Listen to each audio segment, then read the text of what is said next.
নমস্কার বন্ধুরা, তিয়াসাস রেসিপিতে সকলকে স্বাগত জানাই। প্রতিদিনের মতো আজও আমি একটা নতুন রেসিপি নিয়ে আপনাদের সামনে চলে এসেছি। আজ আমি পালং শাক আর আলু দিয়ে এমন একটা দুর্দান্ত স্বাদের রেসিপি আপনাদের বানিয়ে দেখাবো, যার স্বাদ আপনাদের মুখে লেগে থাকে। আর এটা শুধু ভাতই নয়, রুটি পরোটা সব কিছুর সঙ্গেই খেতে দুর্দান্ত লাগে। তাহলে চলুন রেসিপিটা দেখে নেওয়া যাক। তো এখানে আমি এক আঁটি মতো পালং শাক নিয়েছি, আর পালং শাকগুলোকে ভালো করে পরিষ্কার করে ধুয়ে নিয়েছি। এখন এই পালং শাকগুলোকে একটু সমান করে নিচ্ছি মুখগুলো, তারপর পালং শাকগুলোকে কেটে নেব। আর ধোয়ার আগে আমি পালং শাকগুলোকে ভালো করে বেছে নিয়েছিলাম। পালং শাকের মধ্যে প্রচুর পরিমাণে ধুলোবালি থাকে, তাই পালং শাকগুলোকে আমি ভালো করে পরিষ্কার করে ঝেড়ে নিয়েছিলাম, তারপর ধুয়ে নিয়েছি। এখন আমি পালং শাকের এই মাথার দিকগুলো এইভাবে কেটে নিয়েছি। তারপর পালং শাকটাকে এইভাবে ছোট ছোট করে একটু টুকরো করে নিচ্ছি।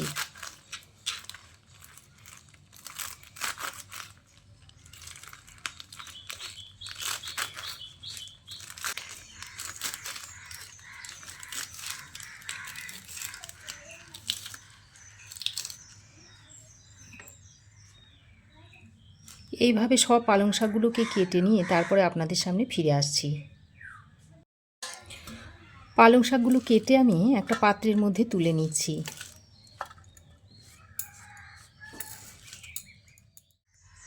তো কাটার পর পালং শাকগুলোকে আবারও একবার ভালো করে ধুয়ে পরিষ্কার করে নিয়েছি।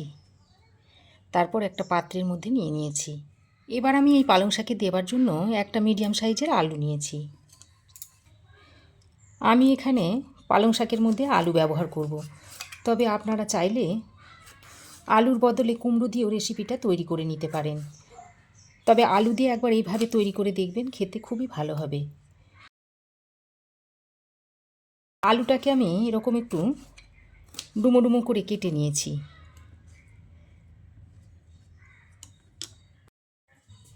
আলু কেটে নেওয়ার পর একটা পাত্রের মধ্যে আলুটাকে তুলে নিচ্ছি। তারপর আলুটাকে আরও একবার ভালো করে ধুয়ে নেব। এবার আমি গ্যাস অন করে কড়াই গরম করে দিয়ে দিচ্ছি পরিমাণ মতো সর্ষের তেল। এখন তেলটাকে খুব ভালোভাবে গরম করে নিয়ে এর মধ্যে একটা মিডিয়াম সাইজের কুচনো পেঁয়াজ দিয়ে দিচ্ছি, আর সঙ্গে যে আলুটা কেটে ধুয়ে রেখেছিলাম সেটা দিয়ে দিচ্ছি। তারপর আলু আর পেঁয়াজটাকে তেলের সঙ্গে বেশ কিছুক্ষণ নেড়ে চেড়ে একটু ভালো করে ভেজে নিতে হবে। আর আলুটা ততক্ষণ পর্যন্তই ভাজতে হবে যতক্ষণ না আলুটা নরম না হয়ে আসছে সে পর্যন্ত। এইভাবে ভাজতে ভাজতে আলুটাকে 80% মতো সেদ্ধ করে নিতে হবে। এখন আমি একটা ঢাকনা লাগিয়ে কম আঁচে আলুটাকে ভেজে নেব। তো দেখুন, ঢাকা দিয়ে দিয়ে মিডিয়াম আঁচে আমি আলু আর পেঁয়াজটাকে ভেজে নিয়েছি। আর খেয়াল রাখতে হবে যেন আলুটা এইভাবে ভাজতে ভাজতে সেদ্ধ হয়ে যায়।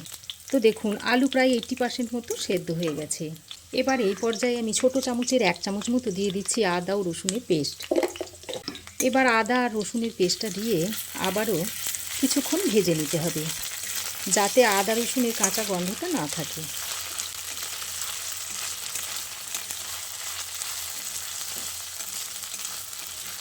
এবার আমি দুটো চেরা কাঁচা লঙ্কা দিয়ে দিচ্ছি। এই চেরা কাঁচা লঙ্কাটা দিয়ে আবারও কিছুক্ষণ এইভাবে মিশিয়ে নিচ্ছি। এবার আমি এর মধ্যে কিছু গুঁড়ো মশলা যোগ করব, তবে আদা রসুনটা ভালোভাবে ভেজে নেওয়ার পর তবেই আপনারা গুঁড়ো মশলাটা যোগ করবেন, তা না হলে আদা রসুনের কাঁচা গন্ধ থেকে যাবে। এবার এর মধ্যে দিয়ে দিচ্ছি ছোটো চামচের 1/2 চামচ মতো হলুদ গুঁড়ো, 1/2 চামচ দিয়ে দিচ্ছি লঙ্কার গুঁড়ো, 1/2 চামচ দিচ্ছি ধনে গুঁড়ো, আর 1/2 চামচ দিয়ে দিচ্ছি জিরে গুঁড়ো। আর মশলাটা যাতে পুড়ে না যায় সেজন্য অল্প পরিমাণে একটু জল দিয়ে দিচ্ছি। দিয়ে গুঁড়ো মশলাটাকে আলুর সঙ্গে খুব ভালো করে কষিয়ে নিচ্ছি।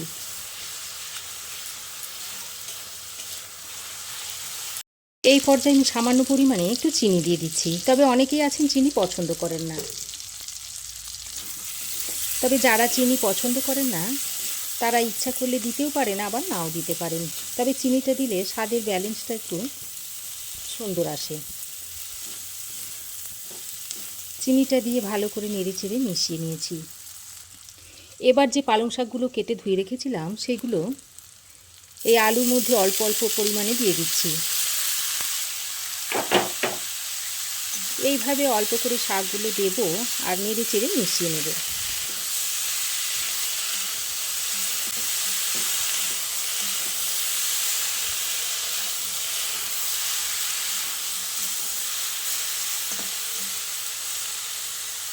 শাকটা একবারে না দিয়ে অল্প অল্প অল্প করে দিলে শাকটা যেমন মেশানোও যায় ভালোভাবে, তেমনি খুব সুন্দরভাবে রান্নাও হয়ে যায়।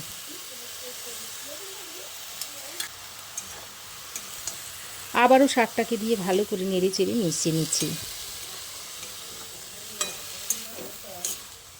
আমি এখানে জলের ব্যবহার করিনি। এই শাক থেকে যে পরিমাণ জলটা বেরোবে সেই জলেতেই রান্নাটা হয়ে যাবে।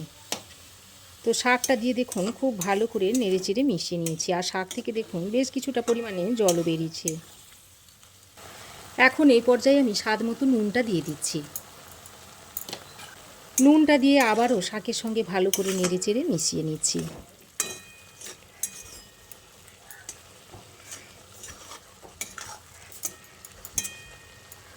তারপর এইভাবে ঢাকনা লাগিয়ে আরও 4-5 মিনিট মতো রান্না করে নিচ্ছি। এর ফলে শাক আলু ভালোভাবে সেদ্ধ হয়ে যাবে।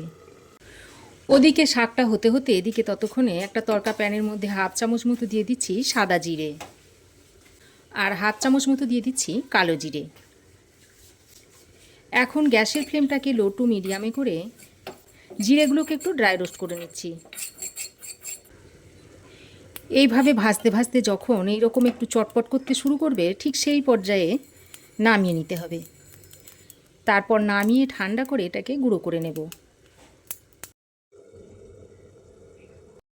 এদিকে দেখুন ততক্ষণে আমি ঢাকা দিয়ে 4-5 মিনিট মতো শাকটাকে রান্না করে নিয়েছি। আর দেখুন আলু শাক বেশ ভালোভাবে সেদ্ধ হয়ে গেছে। তারপর আমি আরও একবার ভালো করে নাড়াচাড়া করে মিশিয়ে নিচ্ছি।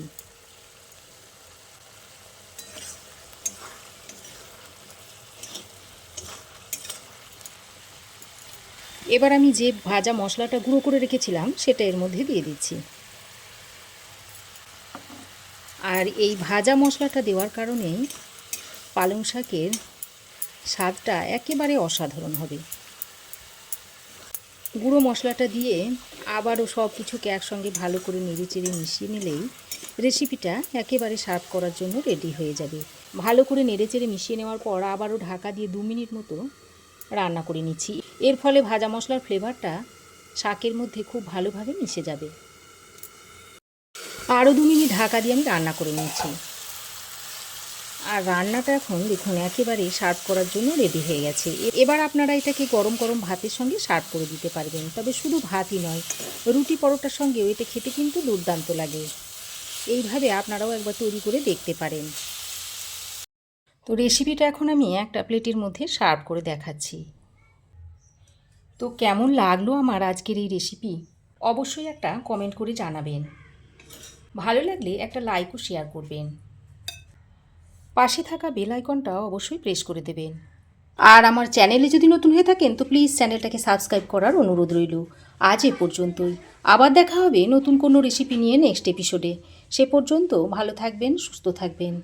ধন্যবাদ।